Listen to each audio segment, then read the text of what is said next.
मुस्लिमा ने कहा, सूरत वही पैदा हो गई। सजा और उक्रमा भी फौजें एक दूसरे से बेखबर रहीं और सजा यमामा के बिल्कुल करीब आ गई। मुस्लिमा ने अपना एक एलची सजा के पास इस पैगाम के साथ भेजा कि सजा, इससे मिलने इसके पास आए ताकि दोस्ती का मुआहिदा किया जा सके। सजा ने जवाब भेजा कि वो आ रही है, लेकिन मुस्लिमा को कब्ल अज वक्त इत्तला मिल गई कि सजा अपने लश्कर को साथ ला रही है। इसने सजा को पैगाम भेजा कि लश्कर को साथ लाने से मैं ये समझूंगा कि तुम दोस्ती की नीयत से नहीं आ रही। ज्यादा से ज्यादा ये कर सकती हो कि अपने चंद एक मुहाफिजों को साथ ले आओ। या रसूल, मुस्लिमा के एक दरबारी ने उसे कहा, सुना है कि सजा का लश्कर इतना बड़ा है कि यमामा की वो ईंट से ईंट बजा देगा। और ये भी सुना है, एक और ने कहा, वो कत्लो गारत करके और लूट मार करके आगे चली जाती है। इससे वही महफूज रहता है जो उसकी नबुव्वत को तस्लीम कर लेता है। क्या तुम मुझे डरा रहे हो? मुस्लिमा ने पूछा, क्या तुम ये मशवरा देना चाहते हो कि मैं अपनी नबुव्वत से दस्तबरदार होकर उसकी नबुव्वत को तस्लीम कर लूं? नहीं अल्लाह के रसूल, इसे जवाब मिला, हमारा मतलब एहतियात से है। वो कोई अपना हाथ न दिखा जाए। मुस्लिमा ने कहका लगाया और कहा, तुम शायद मेरी सूरत देखकर मशवरा दे रहे हो। क्या तुम मुझे कोई ऐसी औरत दिखा सकते हो जो मेरे पास आई हो और मेरी गिरविदा ना हो गई हो? सजा को आने दो, वो आएगी, जाएगी नहीं, और वो जिंदा भी रहेगी। वो आ गई और वो लश्कर के बगैर आई। यमामा के लोगों ने उसे देखा और आवाजें सुनाई दीं। इतनी खूबसूरत और तरदार औरत पहले कभी नहीं देखी थी। अगर नबुव्वत हसन पर मलती है तो इस औरत को नबुव्वत मिल सकती है। इसके साथ 40 मुहाफिज थे जो आला नस्ल के घोड़ों पर सवार थे। एक से एक खूबसूरत जवान था। कमर से तलवारें लटक रही थीं और उनके हाथों में बर्छियां थीं। सजा जब किले के दरवाजे पर पहुंची तो दरवाजा बंद था। इसे देखकर भी किसी ने दरवाजा न खोला। क्या ऐसा आदमी खुदा का रसूल हो सकता है जो मेहमान को बिलाकर दरवाजा बंद रखता है? सजा ने बुलंद आवाज से कहा, क्या वो नहीं जानता कि वो इस औरत की तौहीन कर रहा है जिसे खुदा ने नबुव्वत अता की है? मुअज़्ज़ज़ मेहमान, किले के ऊपर से आवाज आई, तुम पर सलामती हो। हमारे रसूल ने कहा है कि मुहाफिज बाहर रहें और मेहमान अंदर आ जाए। दरवाजा खोल दो। सजा ने दिलेरी से कहा और अपने मुहाफिजों से कहा, तुम सब किले से दूर चले जाओ। लेकिन हम एक अजनबी पर कैसे एतबार कर सकते हैं? मुहाफिज दस्ते के सरदार ने कहा, अगर सूरज गुरूब होने तक मैं वापस ना आई तो इस किला को मलबे का ढेर बना देना। सजा ने कहा, और इस शहर के एक बच्चे को भी जिंदा ना छोड़ना। मेरी लाश को मुस्लिमा और उसके खानदान के खून से नहला के यहीं दफन कर देना। लेकिन मुझे यकीन है कि मैं किला से कुछ लेकर निकलूंगी। मुहाफिज चले गए और दरवाजा खुल गया, मगर उसके इस्तकबाल के लिए मुस्लिमा मौजूद नहीं था। इसके हुक्म पर दरवाजे पर खड़े 2 गेवड़ सवार उसे किले के सहन में ले गए, जहां एक चौकोर खैमा नस्ब था। इसके अर्द गिर्द दरख्त और पौधे थे और नीचे घास थी। सजा को खैमे में दाखिल कर दिया गया। अंदर की सजावट ने इसे मसहूर कर दिया, मगर मुस्लिमा वहां नहीं था। वो बैठ गई। थोड़ी देर बाद मुस्लिमा खैमा में दाखिल हुआ। सजा ने इसे देखा तो उसके होंठों पर मुस्कुराहट आ गई। इस मुस्कुराहट में तमस्खुर था। सजा ने इतना बदसूरत आदमी कभी नहीं देखा था। इतने छोटे कद का आदमी शाजू नादिर ही कभी नजर आता था। क्या तुमने नबुव्वत का दावा किया है? सजा ने इससे तंजिया लहजे में पूछा। दावा करना कुछ और बात है। मुस्लिमा ने सजा की आंखों में आंखें डालकर कहा, यह सच है कि मैं खुदा का भेजा हुआ रसूल हूं। मैं मोहम्मद को रसूल नहीं मानता, लेकिन इसने अपनी रिसालत मनवा ली है। लोग इसलिए मान गए हैं कि कबीला कुरैश की तादाद और ताकत ज्यादा है। उन्होंने अब दूसरों के इलाकों पर कब्जा करना शुरू कर दिया है। तबरी ने चंद एक हवालों से लिखा है कि मुसलमान ने सजा की आंखों में आंखें डाल दें। इसके होंठों पर दिलफरेब मुस्कुराहट थी। बहुत अरसा बाद सजा ने किसी मौके पर कहा था कि उसने इतनी छोटी छोटी आंखें मेरी आंखों में डालें तो मुझे ऐसा महसूस हुआ कि जैसे ठगना साया बदसूरत आदमी पुरस्रार सा एक असर बनकर आंखों के रास्ते मेरे वजूद में उतर रहा है। मुझे इत्मीनान सा होने लगा कि यह शख्स मुझे कत्ल नहीं करेगा। कुछ और वक्त गुजरा तो इस एहसास ने जैसे मुझे बेबस कर दिया कि मैं इसके वजूद में समा जाऊंगी और मेरा वजूद खत्म हो जाएगा। अगर तुम नबी हो तो कोई इल्हामी बात करो। सजा ने कहा, तुमने कभी सोचा है कि तुम किस तरह पैदा हुई थी? मुस्लिमा ने ऐसे अंदाज से कहा जैसे शेर पढ़ रहा हो। तुमने शायद ये भी नहीं सोचा कि जिस तरह तुम पैदा हुई थी इस तरह तुम भी इंसानों को पैदा करोगी। मगर तन्हा नहीं, मुझे खुदा ने बताया। इसने कुरान की आयत की तर्ज के अल्फाज बोले। वो एक जिंदा वजूद से जिंदा वजूद पैदा करता है। पेट से अंतड़ियों से खुदा ने मुझे बताया है कि औरत मानिंद ज़र्फ के है जिसमें कुछ डाल कर निकाला जाता है, वरना ज़र्फ बेकार है। सजा मशहूर होती चली गई। मुस्लिमा शायरों के लबो लहजे में बातें करता रहा। सजा ने महसूस ही न किया कि मुस्लिमा इसके जज्बात को मुश्तइल कर रहा है, और वो ये भी महसूस न कर सकी कि सूरज गुरूब हो चुका है। मुझे यकीन है कि तुम आज रात यहीं रहना चाहोगी। मुस्लिमा ने कहा, अगर चेहरे देखने हैं तो तुम दिन हो मैं रात हूं, मगर तुमने इस पर भी गौर नहीं किया होगा कि दिन पर रात क्यों गालिब आ जाती है और दिन अपना सूरज रात की तारीख गोद में क्यों डाल देता है। ये हर रोज होता है।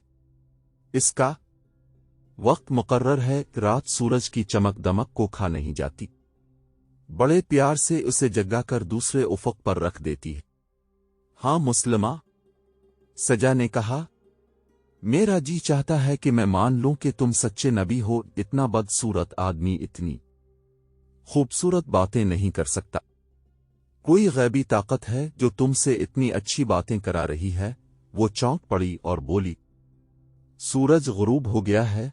अगर मैंने किले की दीवार पर खड़े होकर अपने मुहाफिजों को ये ना बताया कि मैं जिंदा हूं तो तुम्हारी बस्तियों की गलियों में खून बहने लगेगा। मुस्लिमा ने इसे अपने 2 मुहाफिजों के साथ किले की दीवार पर भेज दिया और खेमे में रखा हुआ आतिशदान जलाने का हुक्म दिया। फानूस भी रोशन हो गए।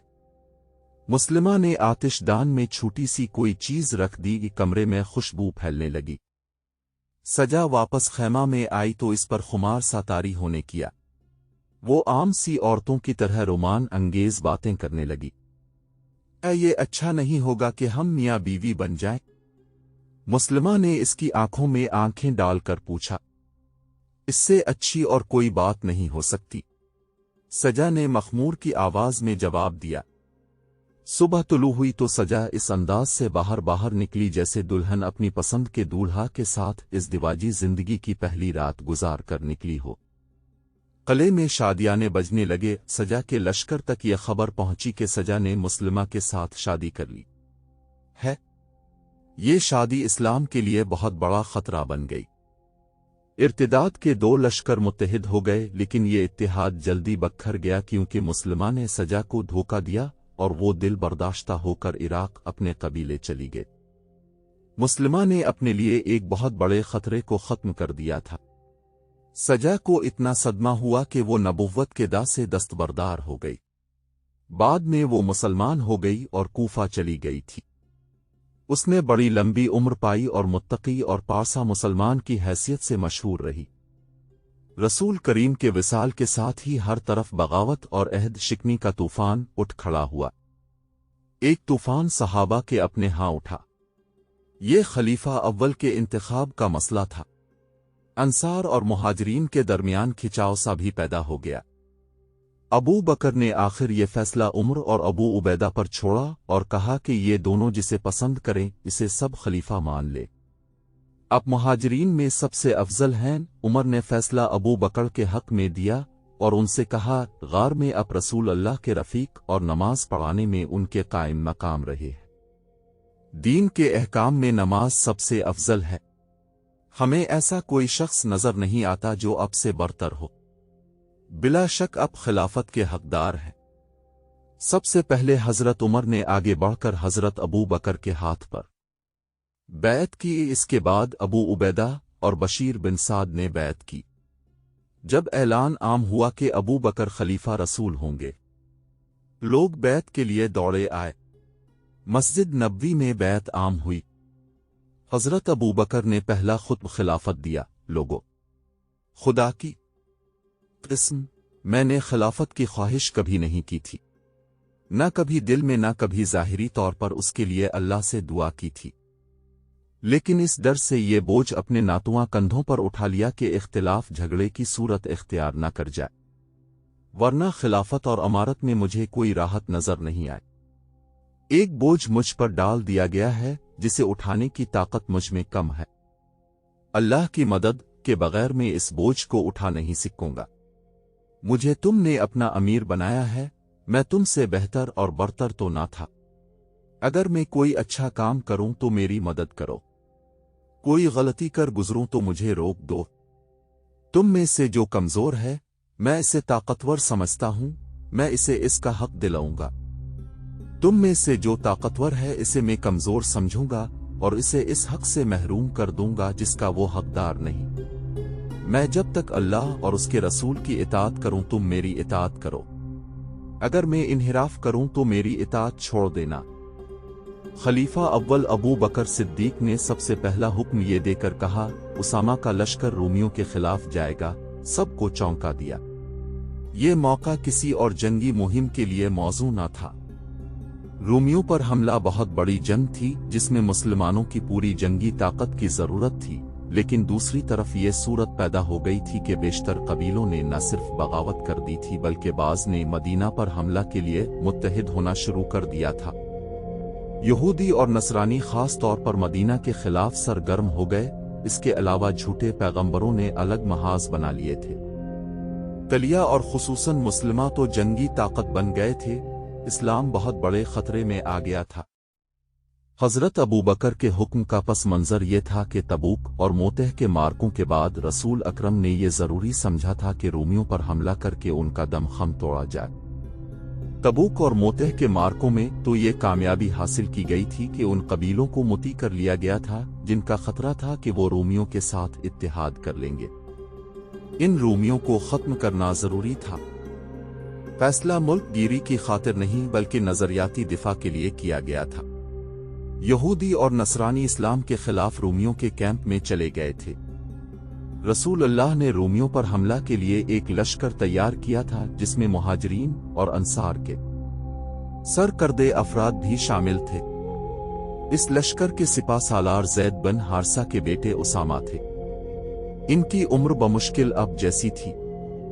मौरखों ने लिखा है कि उसामा को रसूल अल्लाह ने इसलिए सिपा सालार मुकर्रर किया था कि नौजवानों में क़ियादत का शौक पैदा हो और वो अपने आप में उसामा जैसी सलाहियतें पैदा करने की कोशिश करे।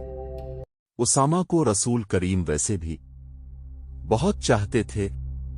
उसामा के वालिद ज़ैद बिन हारिसा जंग मोतह में शहीद हो गए थे। उसामा में लड़कपन में ही अस्करी सलाहियतें और शुजाअत पैदा हो गई थी। जंग अहद के वक्त उसामा बच्चे थे, इसलिए इस जंग में शरीक ना हो सके, लेकिन इस्लामी लश्कर मदीना से रवाना हुआ तो उसामा रास्ते में कहीं छप कर बैठ गए। जब लश्कर उनके करीब से गुजरा तो वो लश्कर में शामिल हो गए। उनकी मुराद फिर भी पूरी ना हुई। उन्हें मान जंग में देख लिया गया और वापस भेज दिया गया। अलबत्ता जंग हुनैन में उन्होंने सबको दिखा दिया कि शुजाअत क्या होती है। जब रसूल मकबूल ने उसामा को रोमियों पर हमला करने वाले लश्कर की सिपा सालारी सौंपी थी तो बाज लोगों ने एतराज किया था कि जिस लश्कर में अबू बकर और उम्र जैसे आला हैसियत और तजुर्बे के बुजुर्ग शामिल हैं, इस लश्कर की सिपा सालारी कल के बच्चे को देना मुनासिब नहीं। ये एतराज रसूल अल्लाह तक इस वक्त पहुंचा जब आप मीम जिंदगी के आखिरी बुखार में मुब्तला थे। आप में बोलने की भी सकत नहीं थी। अपने बुखार से निजात पाने के लिए अपनी अज़वाज से कहा कि आपको गुस्ल कराएं। आप पर पानी के साथ मशकीज़े डाले गए। इससे बुखार खासा कम हो गया। नकाहत ज्यादा थी। फिर भी आप मीम मस्जिद में चले गए जहां बहुत से लोग मौजूद थे जिनमें एतराज करने वाले सरकर्दा अफराद भी थे। ए लोगों, रसूल करीम ने फरमाया, उसामा के लश्कर को कोच करने दो। तुमने इसकी सिपा सालारी पर एतराज किया है। तुमने इसके बाप की सिपा सालारी पर भी एतराज किया था। मैं उसामा को इस मनसब के काबिल समझता हूँ, उसके बाप को भी मैंने इस मनसब के काबिल समझा था, और तुमने देखा कि मैंने सिपा सालारी इसे सौंप कर गलती नहीं की थी। एतराज खत्म हो गया और रूमियों के खिलाफ लश्कर कोच कर गया। लेकिन जर्फ के मकाम पर इत्तला मिली कि रसूल करीम की बीमारी तशवीशनाक सूरत इख्तियार कर गई है। उसामा में नौजवानी में ही बुजुर्गों जैसी दूर अंदेशी पैदा हो गई थी। उन्होंने लश्कर को जर्फ के मकाम पर रोक लिया और खुद रसूल अल्लाह को देखने मदीना आए। एक तहरीर में उसामा का बयान उन अल्फाज में मिलता है, इत्तला मिली कि रसूल अल्लाह की हालत बिगड़ गई है तो मैं अपने चंद एक साथियों के साथ मदीना आया। हम सीधे रसूल अल्लाह के हुजूर गए। अब पर नकाहत तारी थी, इतनी के बोल भी ना सकते थे।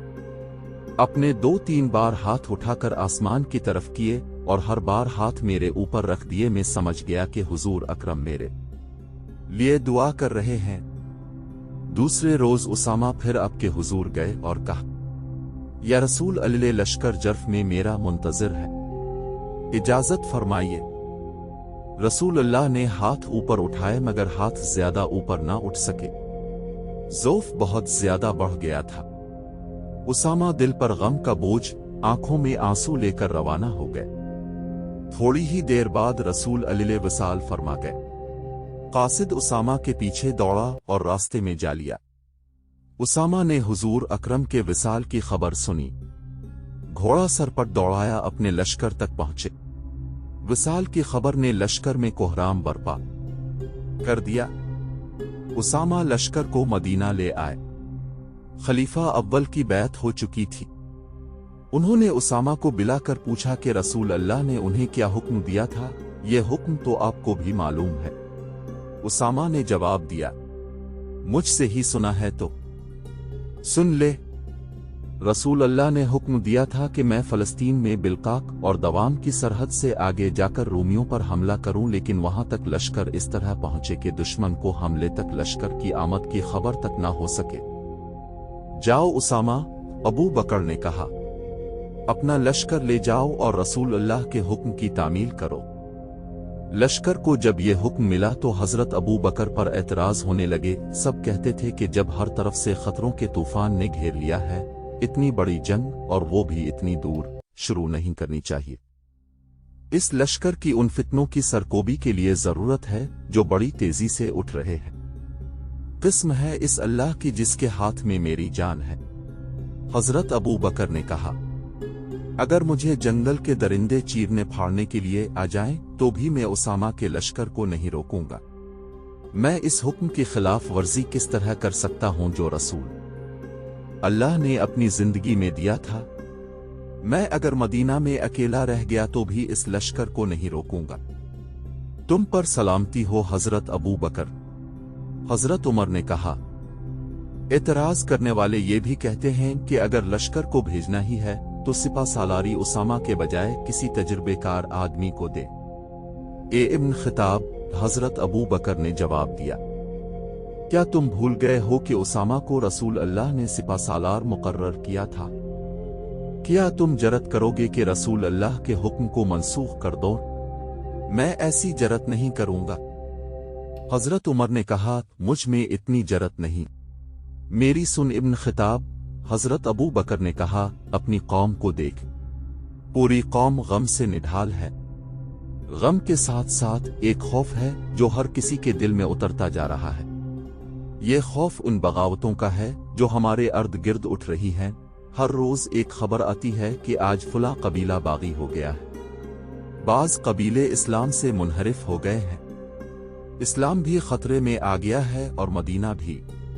यहूदियों और नसरानियों ने बड़ी खौफनाक अफवाहें फैलानी शुरू कर दी हैं। उनसे और ज्यादा खौफ फैल रहा है। अगर हमने रूमियों पर हमला रोक लिया तो 2 नुकसान होंगे। एक ये कि कौम समझेगी कि हम कमजोर हो गए हैं। दूसरी ये कि रूमी और मजूस हमको कमजोर समझकर हम पर चढ़ दौड़ेंगे। मैं कौम को ये बताना चाहता हूं कि हम कमजोर नहीं हो गए। हमारा अल्लाह हमारे साथ है। मैं कौम के हौसले और जज्बे पहले की तरह मजबूत रखना चाहता हूं। रसूल अल्लाह के नक्श कदम पर चलना मेरा फर्ज है। हजरत उमर को इस इस्तिदलाल ने मुतमईन कर दिया। अबू बकर ने कोच का हुक्म दे दिया। उसामा का लश्कर रवाना हुआ तो हजरत अबू बकर कुछ दूर तक पैदल ही साथ चल पड़े। उसामा घोड़े पर सवार थे। मौरखीन ने लिखा है कि एक सिपा सालार और वो भी नौजवान घोड़े पर सवार था और खलीफा उसके साथ साथ पैदल जा रहे थे। इसकी वजह ये थी कि खलीफा हर किसी को दिखाना चाहते थे कि सिपा सालार उसामा तज़ीम व तकरीम के काबिल है। ये खलीफा रसूल उसामा ने कहा, आप घोड़े पर सवार हो जाए, मैं आपके साथ पैदल चलूंगा। ना मैं सवार होऊंगा और ना तुम पैदल चलोगे। हजरत अबू बकर ने कहा, मैं रूहानी तस्कीन महसूस कर रहा हूं कि अल्लाह की राखी गर्द मेरे पांव पर भी पड़ रही है। हजरत उमर भी इस लश्कर में शामिल थे। हजरत अबू बकर को महसूस हुआ कि मदीना में उन्हें हजरत उमर की जरूरत होगी। उसामा खलीफा ने सिपा सालार से कहा, अगर तुम इजाजत दो तो मैं हजरत उमर को मदीना में रख लूं, मुझे उसकी मदद की जरूरत होगी। उसामा ने हजरत उमर को लश्कर में से निकलकर वापस जाने की इजाजत दे दी। अबू बकर बहुत बूढ़े थे, एक जगह रुक गए। उसामा ने लश्कर को रोक लिया। हजरत अबू बकर ने जरा बुलंद जगह पर खड़े होकर लश्कर से खिताब किया, इस्लाम के मुजाहिदों, मैं तुम्हें 10 नसीहतें करता हूं। उन्हें याद रखना, खियानत न करना, चोरी न करना, दुश्मन के लाशों के आज़ा न काटना, बच्चों और औरतों को कत्ल न करना, खजूरों और फलों के दरख्त न काटना, खाने की गरज के सिवा किसी जानवर को ज़ब्ह न करना। तुम्हें दूसरे मज़ाहिब की इबादत गाहें नजर आएंगी जिनमें तारिक अल दुनिया लोग बैठे होंगे, उन्हें परेशान न करना। किसी बस्ती के लोग बर्तनों में तुम्हारे लिए खाना लाएंगे, ये खाना अल्लाह का नाम लेकर खाना। तुम्हें ऐसे लोग भी मिलेंगे जिन्होंने अपने सरों में शैतान के घोंसले बना रखे हैं। उनके सरों के दरमियान का हिस्सा मुंडा हुआ होगा और बाकी बाल बहुत लंबे लंबे होंगे, उन्हें कत्ल कर देना। अपनी हिफाजत अल्लाह के नाम से करना। खुदा हाफिज मुजाहिदो, अल्लाह तुम्हें शिकस्त और वहां से दूर रखे। लश्कर की मदीना से रवानगी की तारीख 24 जून 632 यकम रबी अलसानी 11 हजरी थी। ये कहानी चूंकि शमशीर बेनियाम की है, इसलिए हम वो वाक़यात बयान करेंगे जिनका ताल्लुक खालिद बिन वलीद से है। रसूल अल्लाह ने खालिद को अल्लाह की तलवार कहा था। सामने लश्कर के मुतालिक इतना ही कह देना काफी है कि उन्होंने सिर्फ 40 दिनों में ही रोमियों के खिलाफ वो कामयाबी हासिल कर ली जो रसूल करीम हासिल करना चाहते थे। उसामा सालारी के हर पहलू पर पूरे उतरे और जब वो फतह याब होकर मदीना में आए तो उन सब ने उन्हें गिले लगाया जिन्होंने उनकी सिपा सालारी पर एतराज किए थे। दूसरी बड़ी जंग मुर्तद्दीन के खिलाफ थी। अबू बकर ने अपनी फौज को कई हिस्सों में तकसीम करके हर हिस्से के सालार मुकर्रर किए और उनके लिए महाज मुकर्रर कर दिए। यानी हर सालार को एक एक इलाका बता दिया गया जहां उन्हें हमला करना था। इस तकसीम में हजरत अबू बकर ने खास तौर पर यह ख्याल रखा था कि हर दुश्मन की ताकत और लड़ने वाली नफरी देखकर उसके मुताबिक सालार मुकर्रर किए जाएं। सबसे ज्यादा ताकतवर और मक्कार 2 मुर्तद थे, एक तलीहा और दूसरा मुस्लिमा। इन दोनों ने नबुव्वत का दावा करके 1000 पैरोकार पैदा कर लिए थे। खालिद बिन वलीद को हजरत अबू बकर ने हुक्म दिया कि वो तलीहा की बस्तियों पर हमला करें और इससे फारिग होकर बता का रुख करें, जहां बनी तमीम के सरदार मालिक बिन नवीरा ने बगावत कर दी थी।